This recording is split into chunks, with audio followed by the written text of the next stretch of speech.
Yo, what is up? Happy Tuesday evening. It's game week. It's game week. Are you excited? I know I am. Please hit that like button. If you have not subscribed, do that now. Hit that subscribe button, hit the bell so you get notifications on your devices anytime we go live. Listen, we got another great show for y'all tonight. Going to be talking about the inside of the game plan for this Washington game, man, and very interesting stuff, very exciting stuff that we're going to talk about. And also, if time permits, I'm going to get into my movie referral preview, not preview, but what is it called? Review that Nevada threw at me last week. For those who follow this show, you know what I'm talking about. I'm excited about that. But also remember, when you send your super chats, goes to the Pay It Forward, which is our military, first responders. We're going to look out for them because they look out for us. Y'all know the drill. Nevada, what's up, sir? How you doing this Tuesday, this fine Tuesday? I'm doing great. I was excited. Helping technician Yeah. chimed in with a really good nugget today on our board, talking about his viewpoint regarding the offensive game plan for Washington, how they're going to attack the Huskies, and there's some really interesting stuff in it. And the HT, as you know, pretty connected guy, pretty dialed in, giving us the offense that they say is going to give us the defense tomorrow. So lots of exciting things to discuss, and always whenever helping technician chimes in with something, it's always an exciting time, and I'm excited to talk about it tonight, and excited to get your review on the movie The Best of Times. Yeah. The great Reno Hightower, Kid Lester, Doctor Death, Doctor Death. He's out of prison now. Dr. Doctor Death, Death. Doctor That was Death. great. That was great.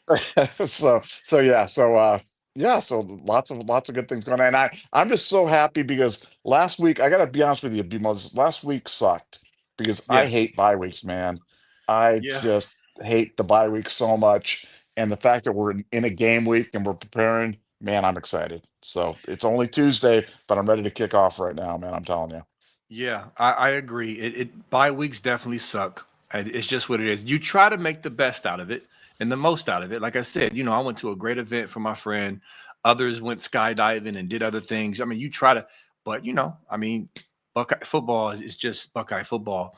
So we're back. So before we get into a little more detail about the offense and helping technician nugget, I just wanted to kind of set the table. And because I tell you guys, those who follow this podcast, those who are on social media, Facebook, IG, whatever, I'm in the trenches. I'm seeing all the takes. I'm seeing it, Nevada, and it's bro. This so far is so all over the place. I've seen quite a few saying, "Okay, we're gonna destroy Washington." I've seen also quite a few saying, "Man, I'm scared. Like I'm nervous about this game." And then some people who are just non-Buckeyes, like this could be an upset. And there's a lot of intrigue over this game and scariness and excitement, and it's Nevada. Typically, you get sort of, oh yeah, they're gonna run this team, or this is gonna be a tough game, like consensus, like Texas. Most people thought, dang, this is gonna be a tough, close game. Hopefully, we can pull this out, right? This game is kind of all over the place, which just makes me even more excited.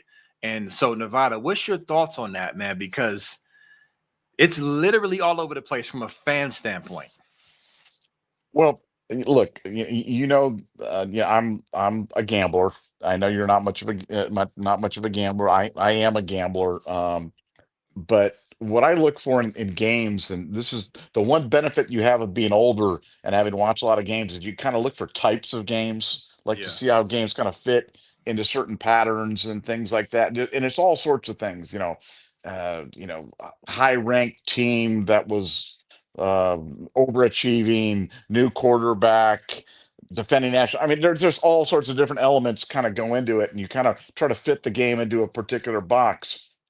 But I just feel like this is the type of game that Ohio State overachieves in. I think it's a game that they play better than expected, and yeah, a couple of reasons I'll say for that is was one, I think the bye week is huge for Ohio State for a young team. because this is a young team. I mean, make no mistake, this is a very, very young team with new guys at really key spots. And I think the fact that they didn't play a great game against Ohio U. So the combination of not playing a great game at Ohio U, bye week, Yeah. and then going on the road to Washington. And I know it's scary going on the road to Washington, but I'm telling you, from having been around teams, there is nothing that brings a team together quite like that first road trip. You know what I'm saying? That Yeah. first time when you're going out there and you're in enemy territory and they're all yelling at you and this and that. Like, the guys are going to be jacked up. The guys are going to be ready to go. And from having looked at Washington, from afar, you look at it and you say, "Oh, wow, wow, Washington, undefeated, this and that." But then when you start digging a little deeper into it, they've really got some, they've got some holes, they've got some issues, they've got some problems in positions where that Ohio State's really going to be able to exploit. So, I am, I'm cautiously optimistic that Ohio State is going to make this game not not close. I feel really good about the game plan. I feel really good about the preparation and how they're kind of rounding into form for this. I like the approach from the coaches, and I don't always like that. Sometimes I think the coaches will be too soft on a team or too hard on a team or not finding the right, striking the right balance. I think Ryan Day's really, that's been one of his best. I mean, if you look at a guy like Ryan Day and you look at his record, you see, I mean, his record is like the second highest winning percentage, only to like Pop Warner or Newt Rockney or, but yeah, Yeah. I It's don't even, I crazy. don't know. It's crazy how good he's been. And when you really peel that down to say, what does that mean? What it means is, Ryan Day has a really good handle on his team. He knows when to push, he knows when to lay off, he knows when to go to the whip. He knows what to do. It's like a horse race with the jockey. When do you show him the whip? When do you hit him on the booty with it? And you just gotta get the most out of your horse. And Ryan's a great jockey, and he knows how to do it, and he knows what to do with these guys, and he pushes the right buttons. I think he's pushing the right buttons on this team, and I think while I'm always nervous about taking a trip out west, and Washington is no joke. I just think that they're going to be overmanned, and I think as a result, I think a lot of the anxiety for fans is I get it, I understand it, but I'm not there. I'm feeling really good about where Ohio State's sitting. Yeah, those are all great points. Again, that Ohio game, which we did win by 4 touchdowns, as a reminder, it wasn't pretty. That was a blessing in disguise.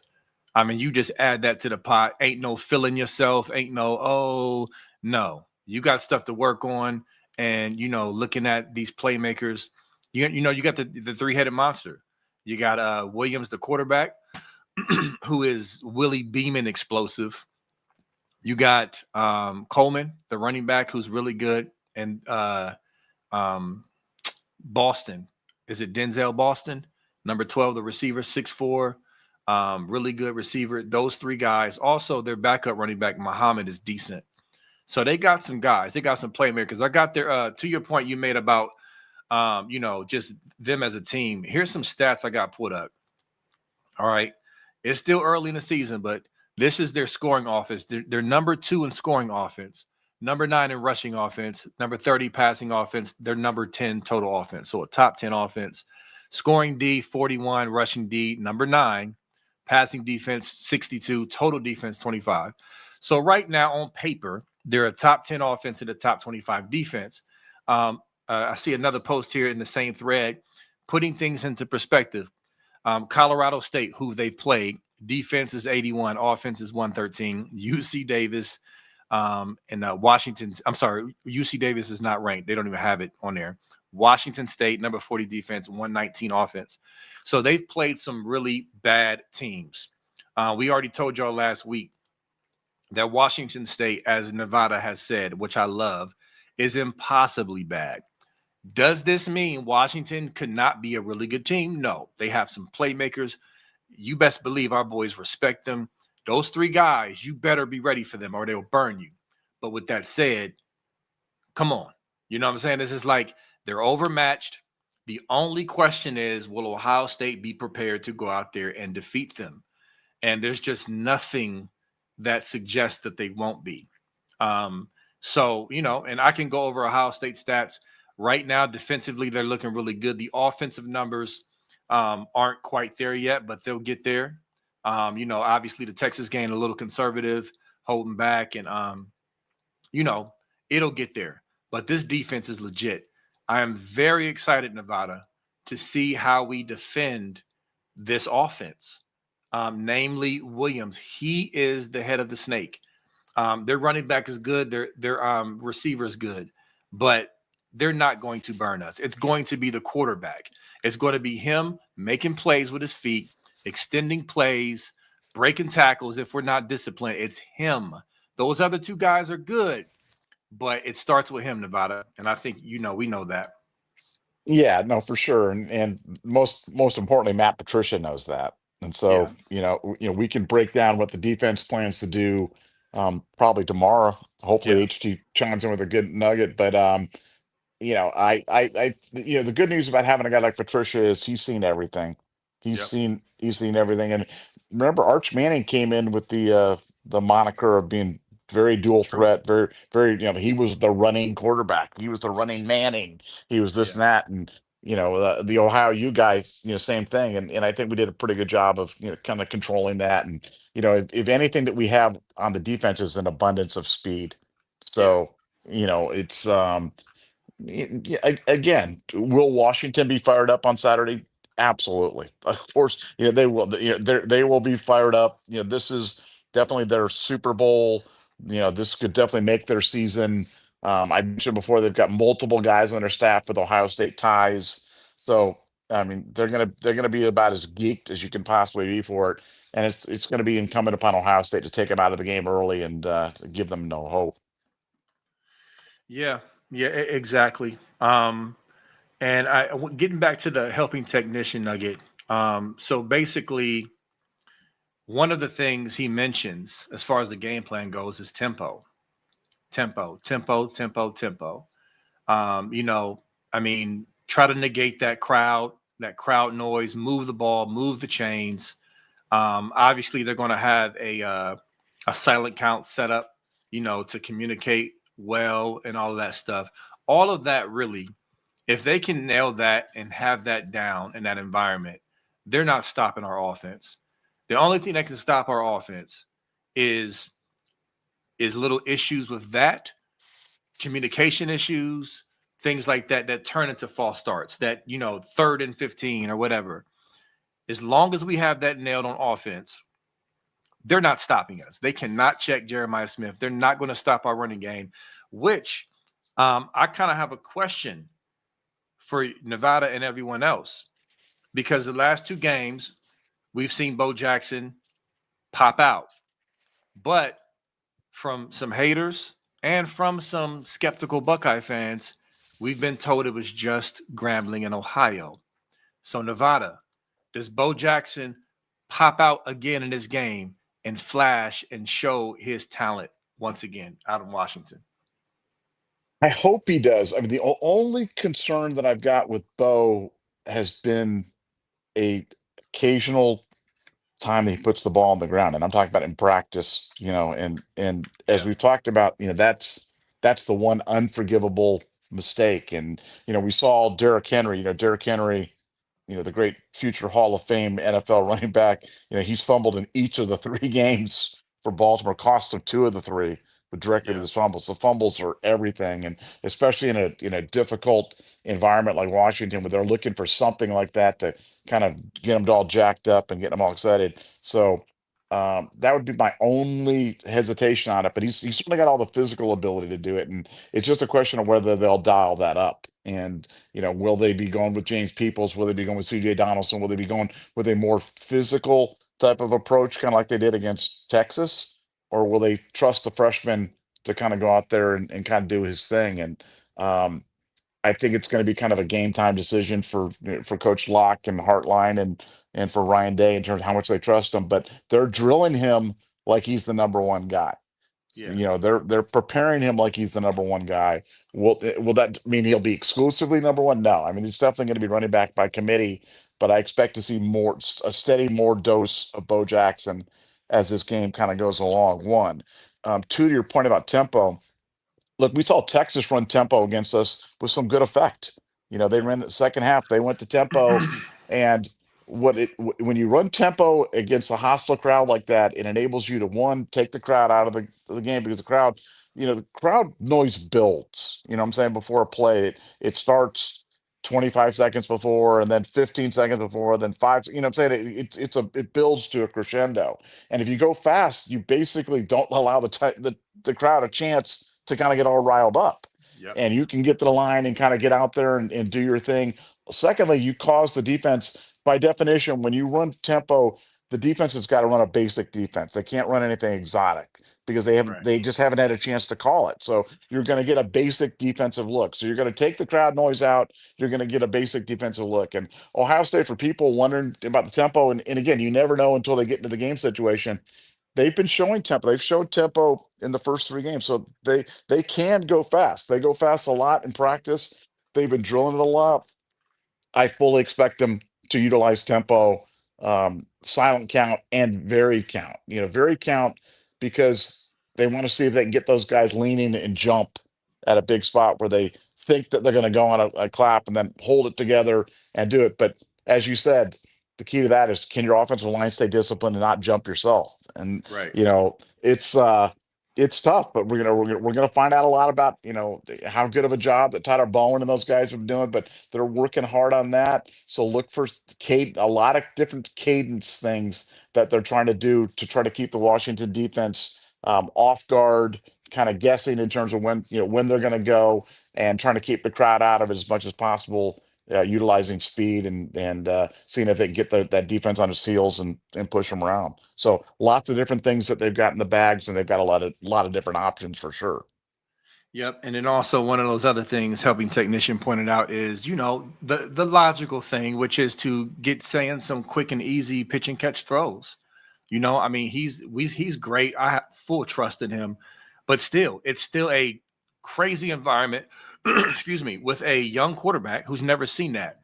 So you want to put him in a position to get out there and get comfortable and make some throws and get his confidence, because we're going to go downfield eventually. But get Carnell Tate in his, hopefully in his, and Jeremiah Smith, get them the ball, wide receiver screens or just quick outs, little passes to the flat, whatever, slants, get it going, man, and get his confidence under him.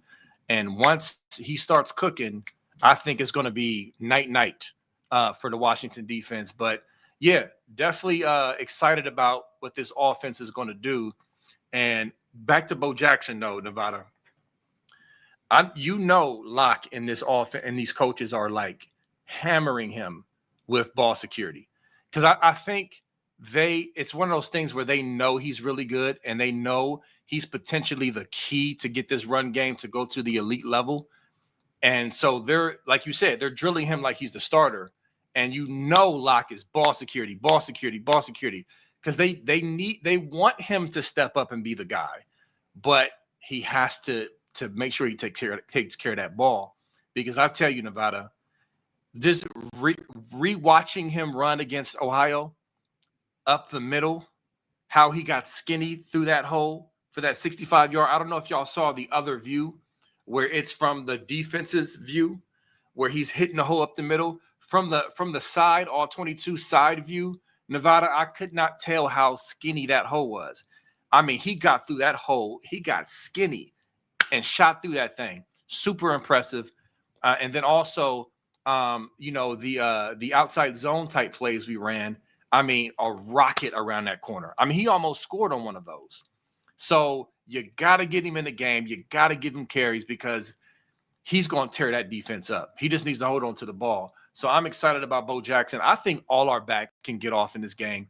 I just do not believe in Washington's defense stopping and holding up against our O-line and these backs. And I think that's just going to really open things up. So I don't know. I feel great about this run game, Nevada.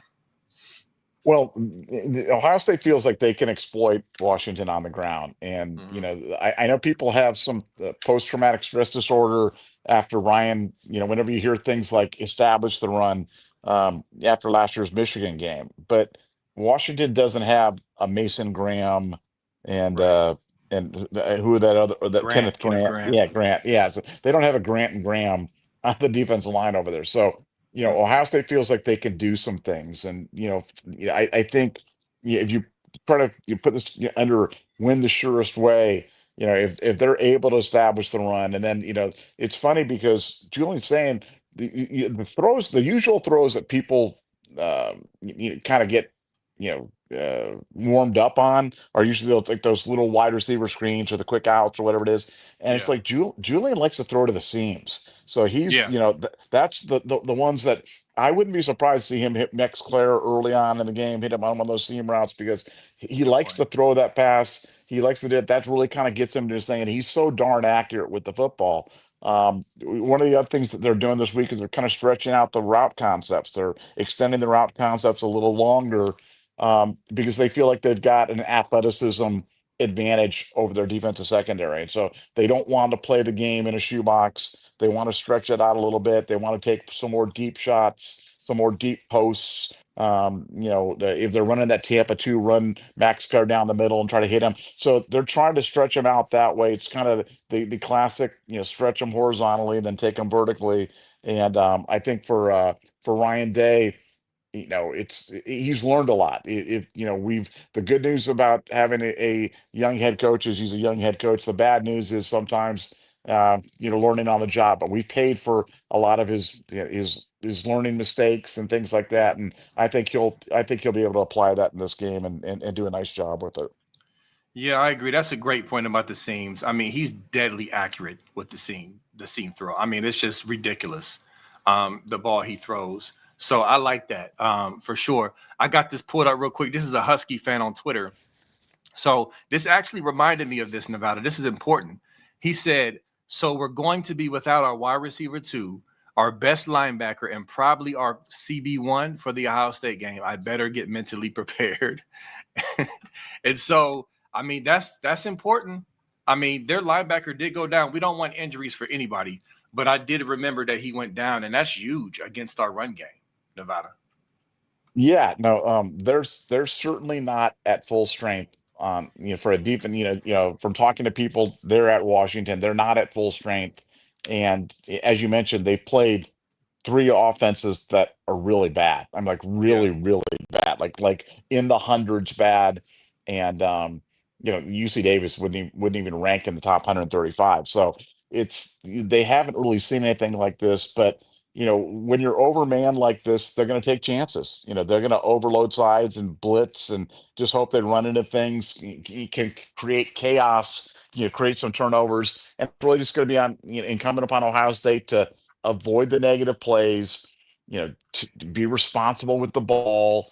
Don't give up any free runners. And again, that's where with Bo Jackson, we can talk about ball security, but we also got to talk about knowing the protections and making sure that Julian Saint doesn't get killed if he's in right. there on pass protection as well. So, it's really, I think we're going to learn a lot about how much Ohio State really trusts him in these game situations. Because if it's just about running the ball, I think it's pretty clear who should have it. But when you put all that other stuff in it, it becomes a little bit more murky. And I think, it's incumbent upon Bo to take care of the ball, do a nice job of that, and block his booty off. I mean, remember last year when Trey Henderson would just kick, just kill guys when he Yeah. was out there blocking. And I think Bo certainly has that in him, but he's got to do it because I guarantee you Washington's not going to rush three and sit back in a zone against Julian Saint.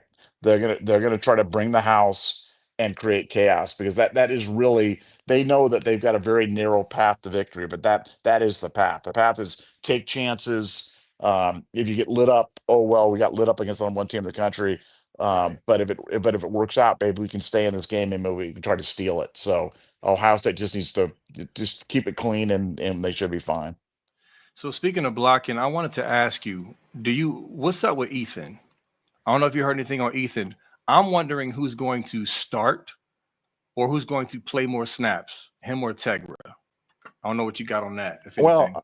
yeah, no, I mean, I think it's still right now. I think it's Tegra. But it's a competition. It's a horse race in there, and with Tegra, it's just the thing that's so confounding about him is he'll grade out 6 or 7 plays in a row perfectly, and then have two bad ones. You know what I'm saying? And Yeah. with Ethan, it's really just been about technique and pass rush and pass protection, but that's why he's been better on the inside. But I mean, look, they won a national championship last year with Tegra in there, and they're Yeah. hoping that he can kind of level up and kind of get that thing up there. The good thing about having Ethan is just you've got bodies because in case somebody goes down, you've got room to move people around. But they've got a lot of dudes on the offensive line, man. I mean, this is probably the deepest offensive line room that I've ever seen at Ohio State, ever.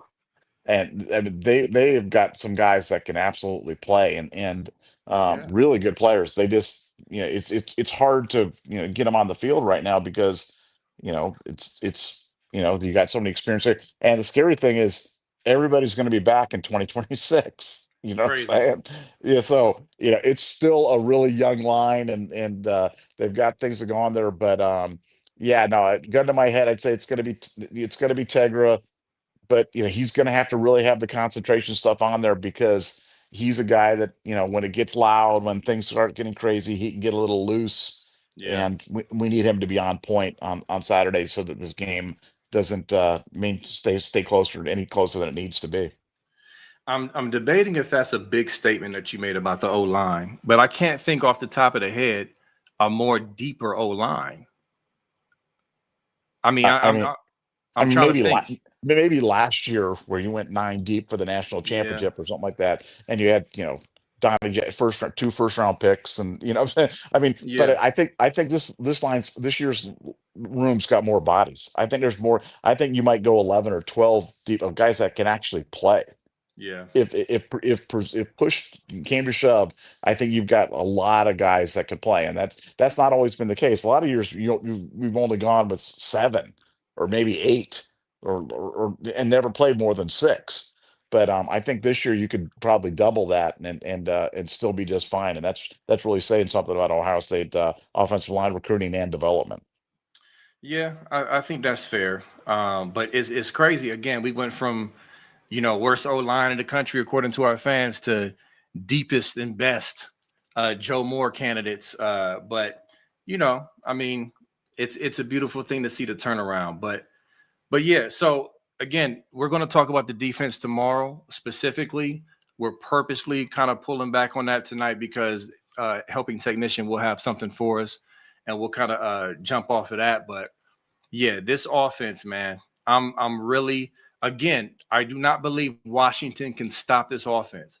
Only Ohio State can stop this offense by not handling the environment, making mistakes, getting rattled, allowing the crowd to get into it, and then having to kind of press through that and struggle, and it starts to get in your head a little bit. So that's really what it boils down to. And honestly, we can get into super chats. There is a question about saying that kind of goes hand in hand with what you just said, and then we can do the review of the movie. But was you gonna Perfect. say something Sounds about it? Well, no, I just think that, the offense, look, this is their time. This is when they got it. This is when you want to have I mean, Julian's young, but this is why he was the number one quarterback in the country. This is why you go get a 5-star. This is why you go get a guy that's the Elite 11 winner, Right. because he can handle it. And, you know, I fully expect him to kind of level up and play a really good game. And, um, I'm looking at Brian Hartline too, though. Brian, this is his first game as a coordinator on the road. Yeah. Obviously, he's a recruiter, par excellence, and a developer. Nobody's developed more. He can develop, he can coach, he can recruit, he can do all this stuff. But how is he going to do in this crazy environment there at Washington? So but for me, the great thing about the 12-team playoff is you don't have a lot of the same anxiety that you used to have when it was like Right. a 2-team playoff because man, in the 2-team era, if you lost this game, if or even if the game was close, that could be the end of your season. You know what I'm saying? And the good news is, we don't have any of that anxiety, and it's kind of a good news, bad news. I think it takes a little bit of the drama out of the college football regular season, but for a team like Ohio State that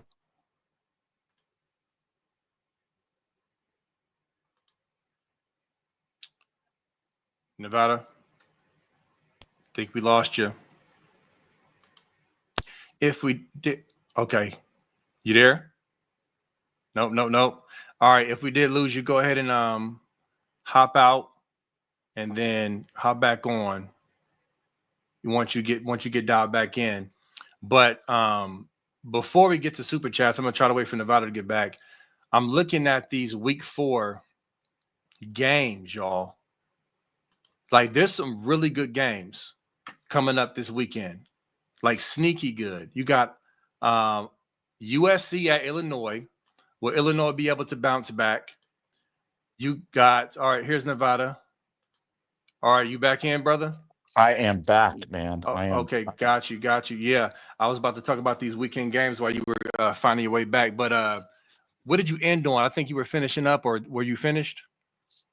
Whatever it was. It was brilliant, man. It was, It was as absolutely it always brilliant, is. as it always is. No, I think it was just a question about Heartline. About Yeah, Heartline that's right. You were talking about and Heartline. and how he's going to do, and about how the season. In this environment right now, um, we can go into the game not worried that this could end our season if something somehow we lost and we tripped up on Right. there on Saturday. So, it makes it better for me because I can be excited about Julian Saint's inexperience or Brian Yeah. Hartline's inexperience because we're going to get a chance to see it, and it doesn't just flush everything down the drain if heaven forbid we have a hiccup or because some games are just memey, man. You just go out there and just weird stuff happens and you're like, man, I've never seen that before. That ball hit three people in the head and bounced over Right. the thing, and a guy caught it and ran, and you're like, oh, how in the world did that happen? So no, I'm like I said, I'm excited about the game, and I think that's the blessing of this 12-team playoffs is it makes games like this more exciting and less potentially terrifying, in the big picture. But that's just my humble opinion. No, I agree. And speaking of games, before we get to the super chat, and this is what I was saying when you dropped off, there's some really good games this weekend. We got USC at Illinois.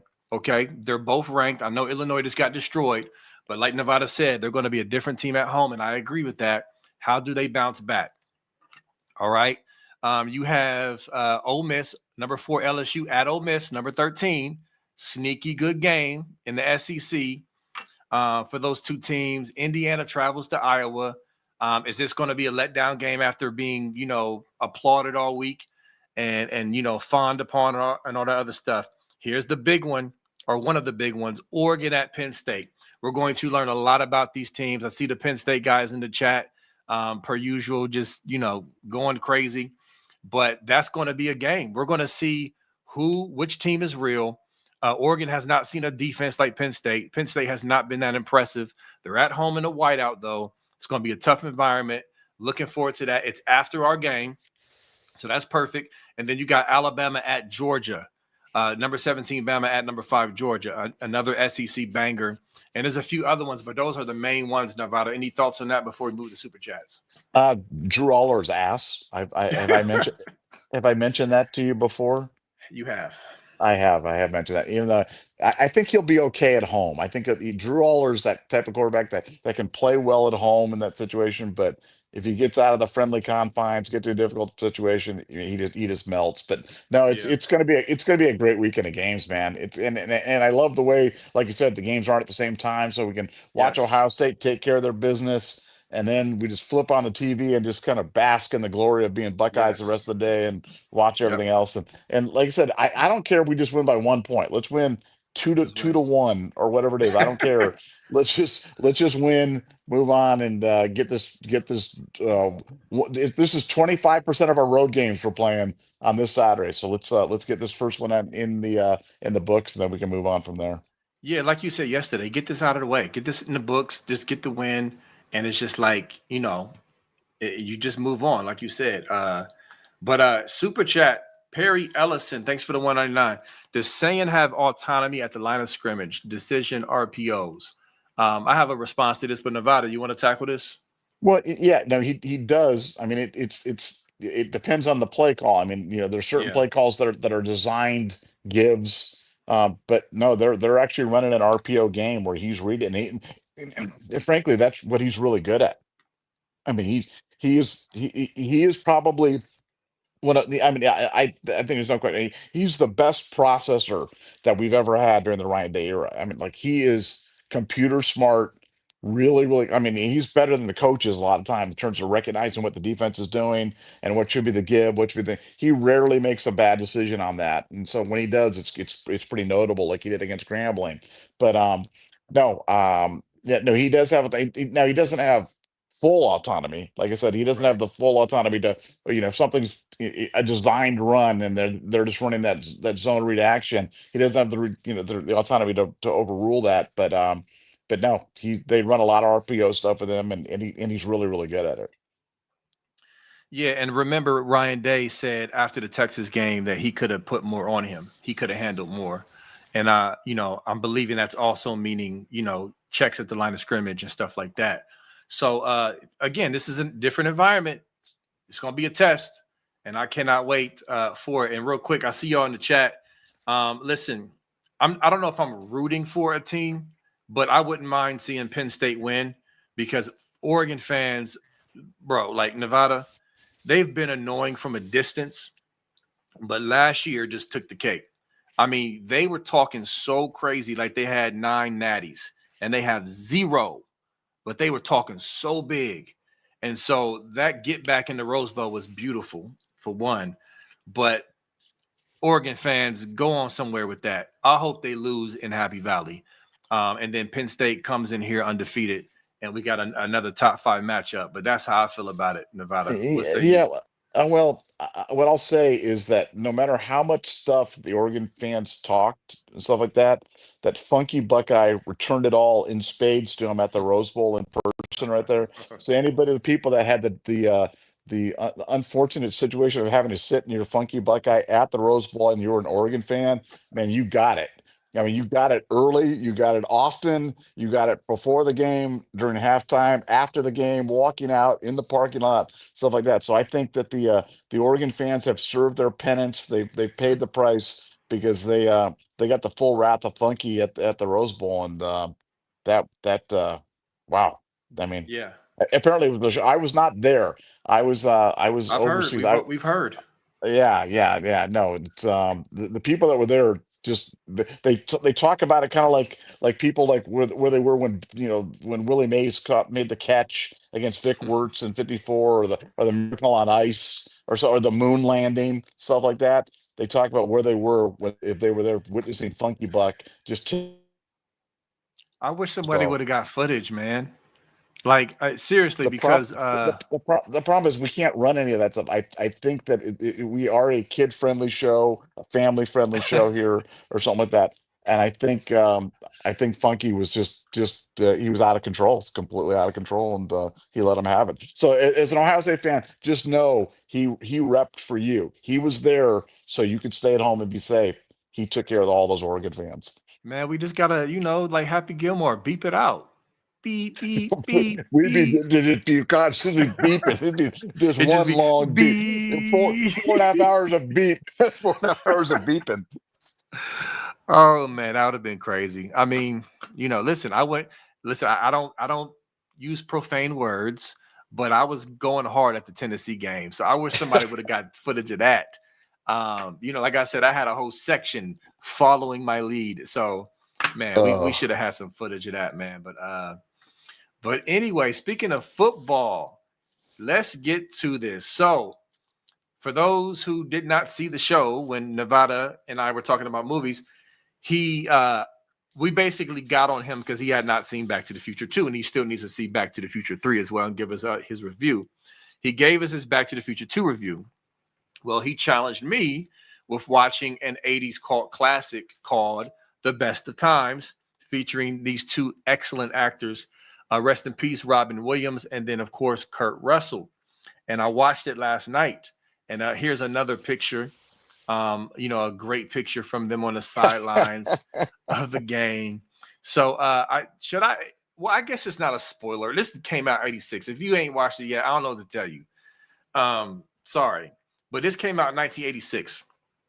And it was a very fun movie. It was so 80s. So 80s, this movie.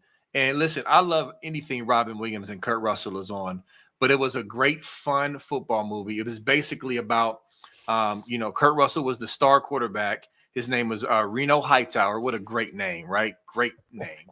And then Robin Williams' name was Jack. What was his last name again? Dundee. Jack Dundee. Another crazy name the writers came up with. But the long and short of it is, in a game that Taft High School, their high school, they had the quarterback Russell threw a deep ball up to win the game, and Jack Dundee, played by Robin Williams, drops the ball. Okay. Now, this is a big high school football town. So basically, the town is going down in the dumps because they keep losing to their rival. I just watched it last night. What was the name of the rival? Was it Nevada. was it it was Taft? Was it Bakersfield? Was it Taft and Bakersfield. That's it. Bakersfield? Good Yeah, memory. yeah. Bakersfield, right? Bakersfield will whoop them every year.